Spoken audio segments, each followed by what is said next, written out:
Welcome to RTV. నైరుతి రుతుపవనాలు తెలంగాణ తీరాన్ని తాకడం జరిగింది. 2 రోజుల నుంచి కూడా మధ్యాహ్నం వరకు విపరీతమైన ఎండ ఉండి సాయంత్రం పూట చల్లటి వాతావరణం నెలకొనింది. అయితే మొన్న కూడా భారీ వర్షం కూడా రావడం జరిగింది. మరి ఈ రోజు వాతావరణం ఎలా ఉందని తెలుసుకోవడానికి ఇప్పుడు మన ముందు వాతావరణ శాఖ అధికారి రత్నకుమారి గారు మనతో ఉన్నారు. ఆవిడతో మాట్లాడు. నమస్తే మేడం. ప్రస్తుతానికి వాతావరణ పరిస్థితులు చూసుకున్నట్లయితే ఒక ద్రోణి ఒకటి తెలంగాణ పైన ప్రస్తుతం కేంద్రీకృతం అయ్యింది. అలాగే నైరుతి ఋతుపవనాల నార్థన్ లిమిట్ ఆఫ్ మాన్సూన్ చూసుకున్నట్లయితే మెదక్ భద్రాచలం వరకు కూడా వ్యాపించి ఉంది. ఇక రానున్న 3-4 రోజుల వరకు కూడా తెలంగాణ రాష్ట్రంలో తేలికపాటి నుంచి మోస్తారు వర్షాలు కురిసే అవకాశాలు ఉన్నాయి. ఈరోజు చాలా చోట్ల తేలికపాటి నుంచి మోస్తారు వర్షాలు, అట్లాగే 1-2 చోట్ల భారీ వర్ష సూచనలు కూడా జారీ చేయటం జరిగింది. ఎక్కువగా కూడా ఈ భారీ వర్షాలు చూసుకున్నట్లయితే దక్షిణ జిల్లాల్లోని, ఈస్టర్న్ జిల్లాల్లోని ఎక్కువగా దీని యొక్క ప్రభావం ఉండే అవకాశం ఉంది. అయితే జిహెచ్ఎంసీ ఏరియా ప్రాంతంలో చూసుకున్నట్లయితే తేలికపాటి నుంచి మోస్తారు వర్షాలు, ఒక్కొక్కప్పుడు ఇంటెన్స్ స్పెల్స్ గంటకు 5-6 సెంటీమీటర్ల వర్షం కూడా కురిసే అవకాశాలు కనిపిస్తున్నాయి. అట్లాగే మిగతా ప్రాంతాల్లో కూడా ఉత్తర తెలంగాణ ప్రాంతము, అలాగే సెంట్రల్ తెలంగాణ ఆ ప్రాంతాల్లో కూడా చూసుకున్నట్లయితే ఈరోజు తేలికపాటి నుంచి మోస్తారు వర్షాలు, 1-2 చోట్ల భారీ వర్ష సూచనలు కూడా జారీ చేయటం జరిగింది.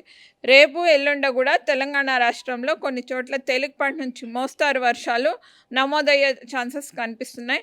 అలాగే 4వ రోజు 5వ రోజు చూసుకున్నట్లయితే అంటే 7th 8th 9th 10th 11th కూడా తెలంగాణ రాష్ట్రంలో తేలికపాటి నుంచి మోస్తారు వర్షాలు, అట్లాగే 1-2 చోట్ల భారీ వర్ష సూచనలు కూడా జారీ చేయడం జరిగింది. అయితే రానున్న 3 రోజుల వరకు కూడా ఉరుములు మెరుపులతో కూడినటువంటి వర్షం, ఒక్కొక్కప్పుడు వీధురుగాలులు 30-40 కిలోమీటర్ ప్రతి గంటకు కూడా ఉండే అవకాశాలు ఉన్నాయి. అయితే చాలా మటుకు చూసుకుంటే జనాలు కూడా ఎక్కువగా బయటికి వెళ్తూ ఉన్నారు మేడం. ఎందుకంటే మధ్యాహ్నం వరకు కూడా విపరీతమైన ఎండ ఉంటుంది, సాయంత్రం పూట ప్రశాంతమైన వాతావరణం. వాళ్ళకి మీరు ఏం చెప్పాలనుకుంటున్నారు? ఎలాంటి జాగ్రత్తలు తీసుకుంటే మంచిదంటారు? యాక్చువల్లీ ఎప్పుడైతే ఉరుములు మెరుపులతో కూడినటువంటి వర్షం కానీ భారీ వర్షాలు అవి వచ్చినప్పుడు ఎప్పుడైతే అవి తెలుసుకుంటామో, చిన్నపిల్లలు అవ్వచ్చు, పెద్దవాళ్ళు అవ్వచ్చు, ఇమీడియట్గా సెక్యూర్డ్ జోన్స్లోకి, షెల్టర్ జోన్స్లోకి వెంటనే పరిగెట్టాలి.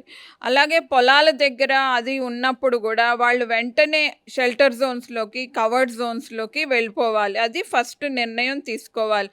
తర్వాత చెట్ల వద్ద నించోరాదు, ఎలక్ట్రికల్ పోల్స్ దగ్గర కూడా నుంచోరాదు. సో ఇట్లాంటివి అనేవి మినిమంగా పాటిస్తే కనుక కొంత మేరకు రక్షించుకోవచ్చు. ఇంకొకటి, ఒకవేళ వేరే పరిస్థితులు లేకుండా ఆ ప్రదేశాల్లోనే, ఆరుబయట ప్రదేశాల్లోనే ఉంటే కనుక నేలబారున ఉండి మోకాళ్ళు కొంచెం ఎత్తుకొని కూర్చుంటే కనుక దీని ప్రభావం నుండి తప్పించుకునే అవకాశం ఉంటుంది. విన్నారు కదండి. ఈ వారమే కాకుండా వచ్చే వారం కూడా ఖచ్చితంగా కొన్ని ప్రాంతాల్లో భారీ వర్షం కురిసే అవకాశం ఉందని చెప్పి వాతావరణ శాఖ అధికారులు చెప్పడం జరిగింది. ఏటకేలకి జాగ్రత్తగా ప్రజలందరూ కూడా జాగ్రత్తగా ఉండాలని వాళ్ళు చెప్తున్నారు. కెమెరామ్యాన్ విజయ్తో రిపోర్టర్ దేవిక, హైదరాబాద్. మరిన్ని వీడియోస్ కోసం ఛానల్ ని సబ్స్క్రైబ్ చేయండి. లేటెస్ట్ అప్డేట్స్ కోసం వాట్సాప్ ఛానల్ ని ఫాలో చేయండి. అండ్ లింక్ డిస్క్రిప్షన్ లో ఉంది.